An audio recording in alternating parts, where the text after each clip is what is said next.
CLAT PG aspirants. Welcome to Level Up CLAT PG, your one-stop solution for all the problems and all the questions regarding CLAT PG. So, मेरा आज का video पहले कुछ एक series हम जो चला रहे हैं उसी का कंटिन्यूएशन है. So, अगेन मैंने आपसे बहुत पहले ही बोला था कि हमने एक सीरीज निकाली है जिसमें अंदर हम 2024, 2023, 2025 और आने वाले समय 2026 एज वेल इसके इंपॉर्टेंट जजमेंट्स को कवर करेंगे, टॉप 10, ठीक है. और लैंडमार्क तो हम पढ़ाएंगे इन नोट्स में, ठीक है. 2023, 2024, 2025, 2026 सारे जजमेंट्स को हम कवर करने वाले हैं इसके अंदर. तो पहला जो कहते हैं टॉपिक है हम लोग अभी जो पहला ईयर हमने स्टार्ट किया था 2024. लास्ट वीडियो में मैंने दो जजमेंट्स कवर किए थे, तेज प्रकाश पाठक, ठीक है, तेज प्रकाश पाठक एंड अंजुम कादरी केस, मदरसा केस. तो ऐसे करके दो केस मैंने कवर किए थे और बहुत ही डेप्थ में कवर किया था, अच्छे से कवर किया था. प्रोविजन भी डिस्कस किए थे कि जो बेंच थी वो डिस्कस करी थी, इश्यूज, आर्ग्यूमेंट्स, हर एक चीज़. तो अभी आप प्लीज़ उस वीडियो को भी देखिए, बने रहिए सीरीज़ के साथ. एंड हम आगे भी सीरीज आते रहेंगे. टोटल 5 वीडियो की सीरीज है एक ईयर की, ठीक है. तो अभी टोटल और उसी जो जजमेंट्स जो मैं पढ़ाऊंगा उसी पे बेस्ड मैं क्वेश्चन भी बनाऊंगा. 10 क्वेश्चन होंगे, 8 क्वेश्चन, 6 क्वेश्चन, ऐसे कर करके जो क्लैट पीजी के पेपर पे रहे हैं, 5 क्वेश्चन जो पिछले 3 साल से आ रहे हैं, ठीक है. उस पर हम लोग क्वेश्चन बना के अपने group level Up CLAT PG के टेलीग्राम ग्रुप पे अपलोड करेंगे. उसको आप जाइए, अटेम्प्ट करिए, आपकी अच्छी खासी तैयारी ऐसे ही हो जाएगी धीमे धीमे करके और चीज़ों से, ठीक है. तो बी कंसिस्टेंट, बी ट्यून्ड, काफ़ी सारी चीज़ें मैं लाने वाला हूँ आपके लिए, ठीक है. तो लेट्स स्टार्ट.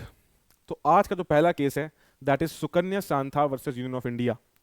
ये एक केस ऐसा है जो आपको दिखाएगा, दर्शाएगा जो प्रॉब्लम है कास्टिज्म की, वो एक सोसाइटी में ही नहीं, ऐसी जगहों पे रैम्पेंट है, ऐसी जगह प्रेवलेंट है जहां पे कोई सोच भी नहीं सकता प्रेवलेंट होंगी और होती हैं. भाई प्रिजन, जेल, जेल में आप सोच सकते हैं कि कोई कास्ट देखेगा आपकी, पर देखी जाती है. और इसी को इस केस में अच्छे से टैकल किया गया है. तो बता देता हूं, 3 जज की बेंच थी, chief justice DY Chandrachud, justice JB Pardiwala and justice Manoj Mishra ji, ठीक है. तो हम लोग अच्छे से इसको डिस्कस करेंगे, क्या ये केस है, कैसे इसमें चीजें हुई हैं, सब कुछ. तो स्टार्ट करते हैं बैकग्राउंड एंड फैक्ट से. चलो,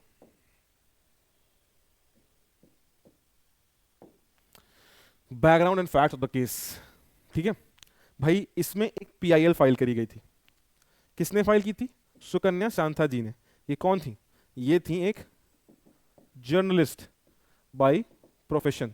इन्होंने एक ऑलरेडी कास्टिज्म जो प्रिजन में होता है उसके रिगार्डिंग एक आर्टिकल लिखा था 2020 में, जो कि द वायर, जो एक बहुत बड़ी वेबसाइट है जर्नलिज्म की, उस पर काफ़ी सारे मटेरियल पोस्ट होते हैं रिगार्डिंग डिफरेंट थिंग. और फिर रॉ एंड रियल इनकी वेबसाइट है, तो रियल लाइक मैं काफ़ी पढ़ता हूँ वायर को. तो वहाँ पे उन्होंने एक आर्टिकल पब्लिश किया था कि कैसे कास्टिज्म जो है वो आज भी कैसे डीपली रूटेड है in prison system of India और कैसे रूल मैनुअल्स भी इसको अलाउ करते हैं. तो इन्होंने एक पीएल फाइल करी थी. हुआ क्या था कि इन्होंने जो एक रिपोर्ट देखी थी, उसके हिसाब से इन्होंने देखा कई सारे स्टेट्स के प्रिजन मैनुअल, बहुत सारे स्टेट्स लाइक यूपी, ठीक है, उत्तर प्रदेश, वेस्ट बंगाल, राजस्थान, ये तीनों जगह के आप देखिए. और मैं सिर्फ 3 कराने लगा, बहुत से स्टेट मैनुअल्स में कई चीज़ें लिखी हुई थी जो कि बहुत ही डिस्पिकेबल और बहुत ही आई वुड से ऑस्ट्रेसाइजिंग थी for people belonging to certain castes, ठीक है. अब उसमें क्या क्या चीज़ें लिखी हुई थी इस पर मैं अच्छे से चर्चा करूंगा, ठीक है. तो इन्होंने इस केस में किया, इस रिपोर्ट में जो दिखा मैं आपको समझाता हूँ अच्छे से, ठीक है.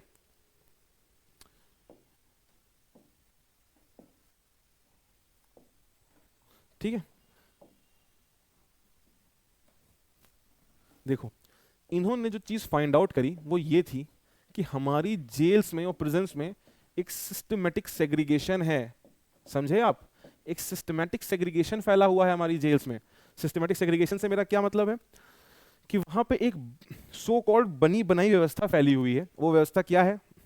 जैसे जो बैरक्स हैं वो कास्ट के बेसिस पे डिवाइडेड है. अगर एक बंदा ए है, वो बी बंदा है, ये किसी अपर कास्ट का है तो उसका बैरक अलग होगा, ये बी का अलग बैरक होगा जो लोअर कास्ट का है, ठीक है. पहली ये व्यवस्था. दूसरी व्यवस्था जिनको कॉल आउट किया गया वो थी, मान लीजिए 2 कैदी हैं यही ए और बी, ठीक है. इन दोनों को ही रिगरस इम्प्रिजनमेंट मिला हुआ है. रिगरस इम्प्रिजनमेंट मतलब क्या होता है? उसमें आपसे काम भी कराया जाता है. तो इसमें मान लीजिए किसी से बोला जाता है कि उसको टॉयलेट या लैबोरेटरी साफ करनी पड़ेगी, तो जब वो साफ करनी पड़ेगी बोला जाता है उससे, तो वो बोला जाता है कि जो लोअर कास्ट का बंदा है वही साफ करेगा, अपर कास्ट वाला नहीं साफ करेगा. तो ये कहां से रूल हुआ भाई? रिगरस इम्प्रिजनमेंट दोनों को मिला हुआ है. कैदी वो दोनों हैं, काम उन दोनों के ही हीनियस थे, किसी का काम भी सही नहीं था, ठीक है। उनको मौका मिला है just because of reformative theory of punishment कि वो जेल जाके अपने आप को सुधार सकें, अपने कामों पर ड्वेल कर सकें, हालांकि सुधरता तो कोई नहीं है पर फिर भी जो है सो है। तो जब सुधार भी रहे हो तो ऐसा क्योंकि एक को तुम अलग तरीके से सुधारोगे और एक को दूसरे तरीके से सुधारोगे, क्यों? जस्ट बिकॉज ऑफ इस कास्ट। ये चीज जो इसके अंदर अलाउ की गई थी पुलिस मैनुअल्स में, ये हम इसने कवर करी गई। और तीसरी चीज कि जो पीपल प्रिजनर्स थे वहां पे, जो डी नोटिफाइड ट्राइब्स को बिलोंग करते थे, कहा गया कि ये लोग जो हैं ये तो हैं हैबिचुअल ऑफेंडर्स। इन्होंने डायरेक्टली इसमें मैनुअल्स में, ऑलमोस्ट मैनुअल्स में तो क्या है, इसमें एक्सप्लिसिटली मेंशन नहीं था, पर ये मैनुअल्स के थ्रू उसके गार्ब में जो उसके वर्ड्स में लिखा हुआ था कि जो प्रिजनर डिनोटिफाइड ट्राइब्स को बिलोंग करते हैं वो बाय नेचर हैबिचुअल ऑफेंडर्स होते हैं। ये कहाँ से लॉजिकल हुआ? आप जब क्रिमिनोलॉजी और विक्टिमोलॉजी की थ्योरीज पढ़े होंगे अपने अंडर ग्रेजुएट प्रोग्राम में, फिर आगे भी जो क्रिमिनल को अपना ऑनर्स लेंगे, एलएलएम स्पेशलाइजेशन में लेंगे, उस पर भी एक वीडियो बनाया स्पेशलाइजेशन पे, आप जरूर देखिएगा। उसमें क्या कहते हैं, वीडियो थोड़ा लंबा है पर एक चीज़ काम की बताई है मैंने उसके अंदर, कोई भी फालतू बात नहीं करी है। तो उसमें ये चीज़ मैंने बताई कि क्रिमिनल लॉ में भी भाई क्रिमिनोलॉजी आप पढ़ोगे तो आप ये थोड़ा ना किसी को चेहरे से या उसकी जात से आप बोल सकते हो कि यार तुम क्रिमिनल हो, तुम तो हो ही क्रिमिनल।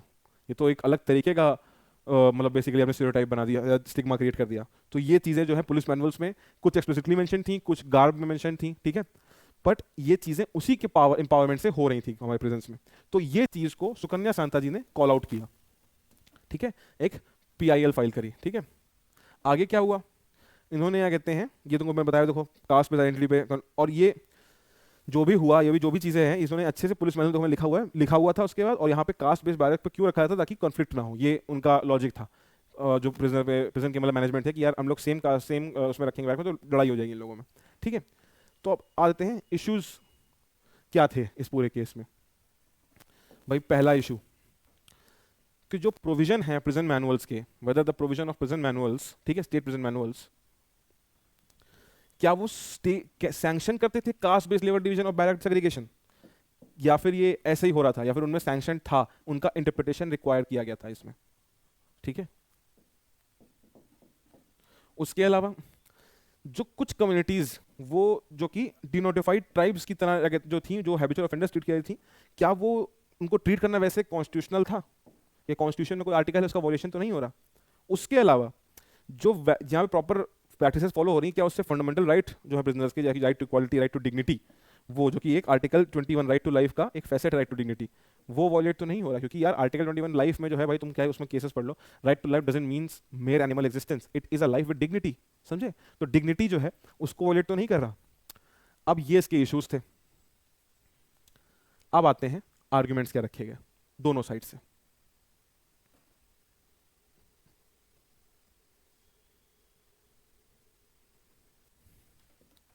पिटिशनर सुकन्या शांता जी, इन्होंने कहा कि जो ये प्रिजन मैनुअल्स हैं, इन्होंने एक इंस्टीट्यूशन बना दिया है, एक व्यवस्था बना दी है, एक प्रॉपर इंस्टीट्यूशन क्रिएट कर दिया है जिसके थ्रू अनटचेबिलिटी को और फोर्स लेबर को लेजिटिमाइज करा जा रहा है।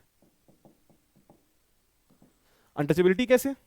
आप दो लोगों को उनकी कास्ट के बेसिस पे अलग अलग बैरक्स में डाल रहे हो, तो ये एक बहुत ही रूढ़िवादी प्रथा थी अनटचेबिलिटी की, उसको ब्रीच नहीं कर रही है। देखो यार यहाँ पे ना एक प्रॉपर स्नोबॉल इफेक्ट है, कास्टिज्म समानों से चला आ रहा है तो उसको रोक देते हैं, रोकने की कोशिश करेंगे तो कन्फ्लिक्ट हो जाएगा, फिर चलने दो, अरे पर रोकना था, तो ऐसे करते करते करते करते करते करते पॉलिटिक्स के जो लोग हैं उनका काफी फायदा हो रहा है और हमारे यहाँ कुछ चेंज तो आ नहीं रहा है, ठीक है। तो ये बस एक घूम रहा है मैटर, तो ये तुमको दिखेगा। किसी ने तो कम से कम, सुकन्या शांता जी का मैं मतलब थैंकफुल हूं कि उन्होंने किसी ने तो ये कम से कम शुरू किया। तो उन्होंने कहा कि यार इनको सेम बैरक्स में क्यों नहीं रख सकते?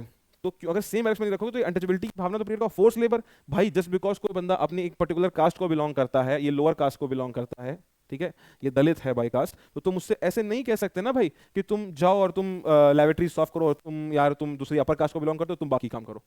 अगर काम करना है तो इससे भी ये काम कराओ ना, है तो ये भी क्रिमिनल, इसने कोई बहुत महान काम तो किया नहीं है तो ये भी क्रिमिनल ही, लीगल इम्प्रिजनमेंट झेल रहा है, कोई गलत काम करके आया होगा वहां पे। आते हैं आगे, रिस्पोंडेंट्स, स्टेट गवर्नमेंट ने क्या बोला?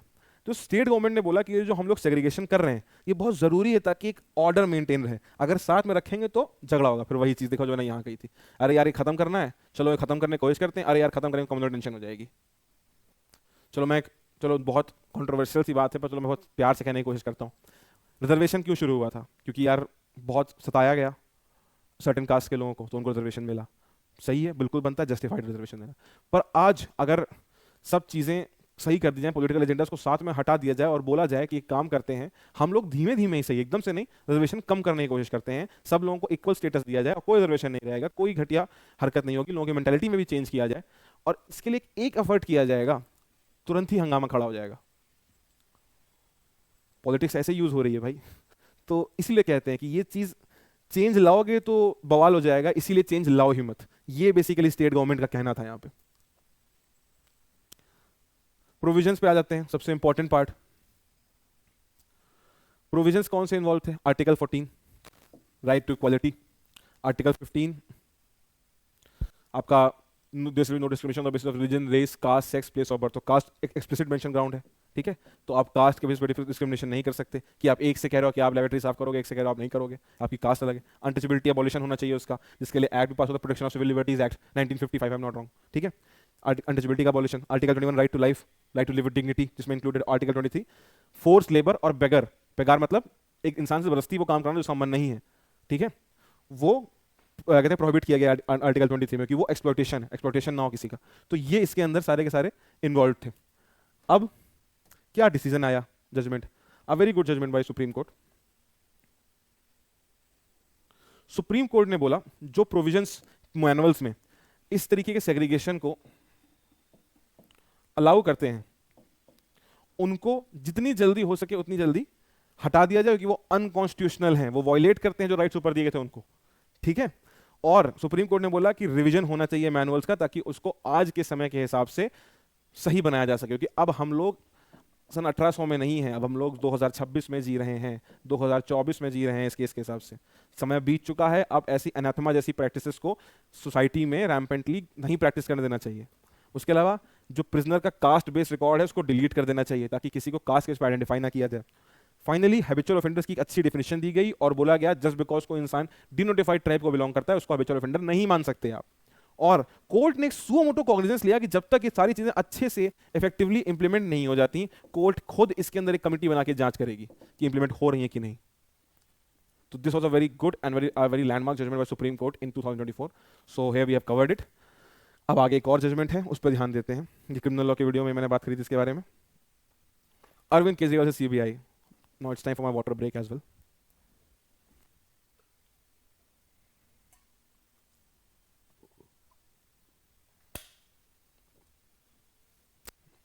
चलो आते हैं इस जजमेंट पे, अरविंद केजरीवाल वर्सेस सीबीआई, ठीक है। तो हुआ क्या था इस केस में? अरविंद केजरीवाल को तो सभी जानते होंगे, भारत देश के सबसे बड़े आम आदमी, ठीक है, दिल्ली के एक्स सीएम, झाड़ू के सपोर्टर, ठीक है। तो इनका केस हुआ था। केस किसने हेल्ड किया, किसने डिसाइड किया था? एक डिवीजन बेंच थी जिसके अंदर जस्टिस उज्जवल भुयान थे और जस्टिस सूर्यकांत जी थे जो अभी सीजीआई भी हैं, ठीक है। क्या केस हुआ था अच्छे से समझेंगे।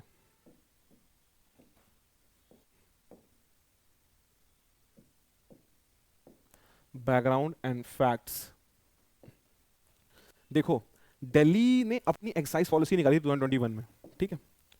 हर स्टेट, ठीक है, हर स्टेट, चाहे वो दिल्ली हो, चाहे वो हिमाचल प्रदेश हो, चाहे वो छत्तीसगढ़ हो, सबकी अपनी एक्साइज पॉलिसी होती है। उसके हिसाब से ही उनका एक्साइज गवर्न होता है। एक मॉडल लॉ होता है सेंटर में, पर स्टेट अपनी एक्साइज पॉलिसी, एक्साइज लॉ खुद फ्रेम करते हैं। तो दिल्ली ने अपनी एक्साइज पॉलिसी बनाई, ठीक है, और उसमें एलिजिडली जो उस समय सीएम थे मिस्टर अरविंद केजरीवाल, उन्होंने एक ऐसा कुछ क्लॉजेस डलवाए कि किसी किसी particular in type of people को बेनिफिट मिले, और उस बेनिफिट के अवज में इनको वो लाइक मॉनेटरी गेन कराएं, ठीक है। Basically it was a case of corruption, ठीक है, एंड मनी लॉन्ड्रिंग।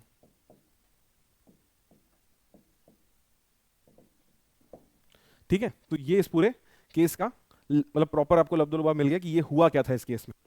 अब बात करते हैं अरेस्ट, सीक्वेंस ऑफ अरेस्ट की, ठीक है, अच्छे से समझते हैं। देखो सीक्वेंस ऑफ अरेस्ट मैं इसलिए पढ़ा रहा हूं ताकि आपको ना एक एटलीस्ट नॉलेज रहे कि क्या हुआ क्या था टाइमलाइन के हिसाब से। देखो हुआ यहां पे ऐसा था कि ईडी ने, इन्फोर्समेंट डायरेक्टरेट ने मार्च 21, ठीक है, 21 मार्च 2024 को अरविंद केजरीवाल को अरेस्ट किया। उसके बाद 26 जून 2024 को उनकी कस्टडी, जब इन्वेस्टिगेशन चली रही थी, वो दे दी गई सीबीआई को, ठीक है। अब जब ये कस्टडी जब सीबीआई के पास थी तो दिल्ली हाईकोर्ट में मैटर गया।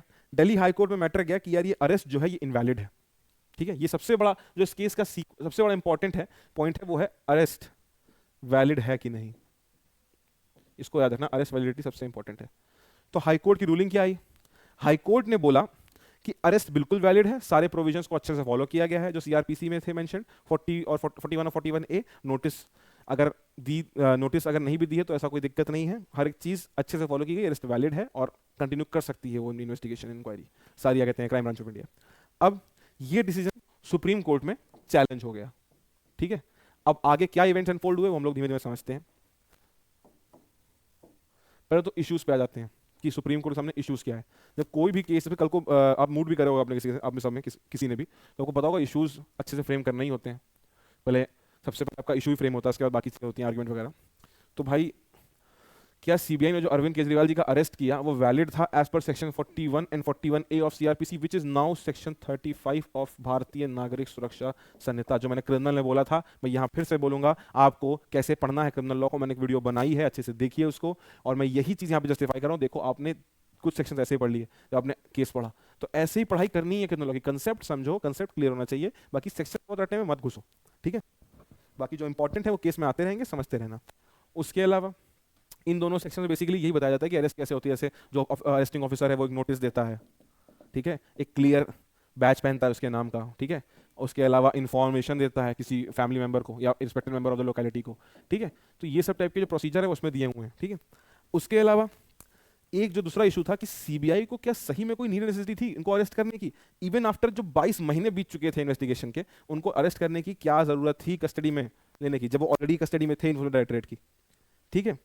उसके अलावा एक लास्ट जो इशू था, अरेस्ट की लीगैलिटी को अगर साइड में हटा भी दो, क्या अपीलेंट ने ट्रिपल टेस्ट सेटिस्फाई किया था? देखो यार, जब तुम किसी इंसान को अरेस्ट करते हो, ठीक है, ऑन द ग्राउंड कि यार उस इंसान को तुमको अरेस्ट करना है क्योंकि ऑलरेडी वो कस्टडी मतलब कहते हैं कस्टडी में है या बेल पे है, तुमने किसी भी रीजन से उसको अरेस्ट किया है, ठीक है। अगर बेल वाले इंसान को अरेस्ट करना है तो कुछ एक ट्रिपल टेस्ट होता है। वो ट्रिपल टेस्ट क्या है कि भाई वो कहीं भाग नहीं जाएगा, फ्लाइट रिस्क, वो एविडेंस नहीं टैम्पर करेगा, अगर वो एविडेंस टैम्पर कर सकता है तो उसको पकड़ लो, बाकी वो विटनेस को डराएगा धमकाएगा नहीं।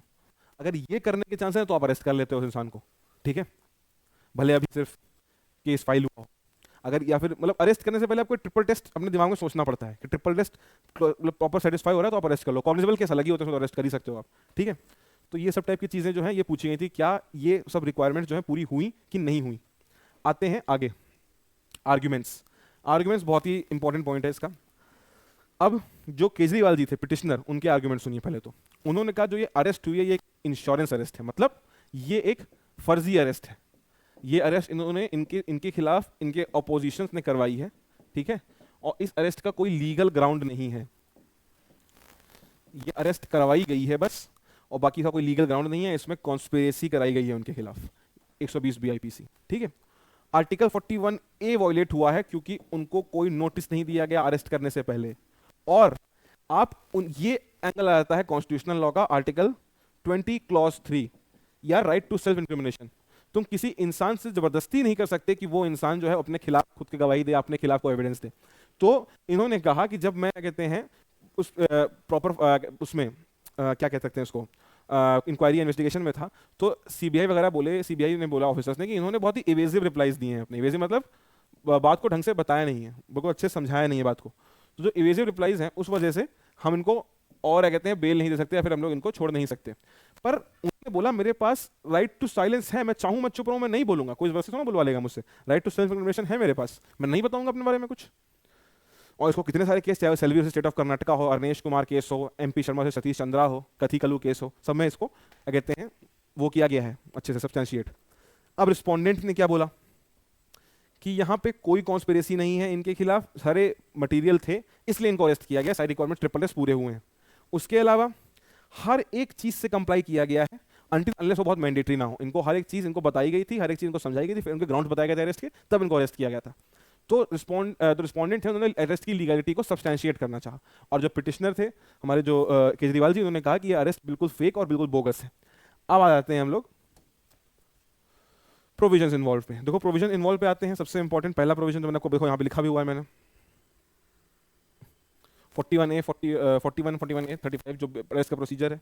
21 राइट टू लाइफ, जब आप किसी को प्रोलॉन्ग्ड मतलब लंबे समय के लिए इनकारसरेट मतलब कैद कर लेते हो, तो वो उसका राइट टू लाइफ के अगेंस्ट है। आप उसको कैद कर लियो ना, वो कहीं जा सकता है ना आ सकता है, उसको जिंदगी कैसे जीने दे रहे हो आप, जिंदगी कहाँ जी पा रहा है।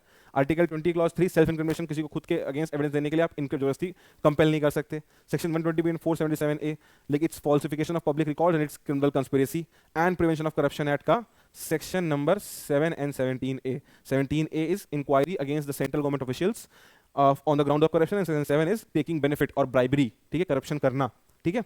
ये सारे केसेस में इन्वॉल्व थे, ये सेक्शंस में इन्वॉल्व थे। अब क्या ये सेटिस्फाई हुए नहीं हुए, इस पे बात करते हैं आखिरी में। देखो जितने भी जजेस थे उन्होंने एक ही चीज बोली, ठीक है, वो जजेस ने एक बात उन्होंने बोली एकदम सिंक में, एक बात बोली उन्होंने अगेंस्ट एक दूसरे के, मतलब एक उनका डिसेंटिंग ओपिनियन था एक दूसरे के अगेंस्ट। तो वही बात किया, पहला जो बोला, हाँ देखो जो कंटिन्यूड इनकार्सरेशन था भाई, वो उनके लिबर्टी का अनजस्ट डिप्रिवेशन था, वो नहीं होना चाहिए था। हाँ, तो जस्टिस सूर्यकांत ने इसको अपहेल्ड कर दिया, बोला कि मेरली अगर किसी को नोटिस नहीं दी जाती है अरेस्ट की, तो इसका मतलब ये नहीं अरेस्ट इनवैलिडेट हो गई है, ठीक है। पर जस्टिस उज्जवल भुयान ने बोला कि ऐसे प्रोविजंस को फॉलो ना करना is sheer attack on the liberty of a person, तो ये अरेस्ट जो है इनवैलिड है।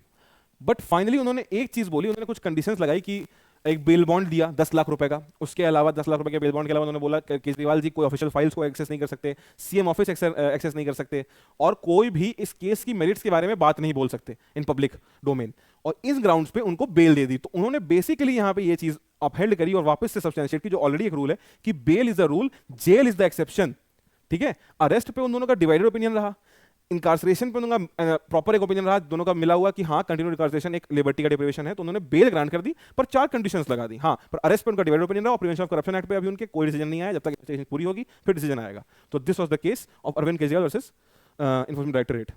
तो हम लोग आगे जाते हैं। अगेन मैं वही बोलूंगा, ये सीरीज कंटिन्यू रहेगी, please subscribe to the channel and please join the Telegram group, ताकि आपको इसके क्वेश्चंस भी मिल सकें। So this is Shaurya Shukla and signing off from Level Up CLAT PG. Please subscribe to the channel. Thank you for watching.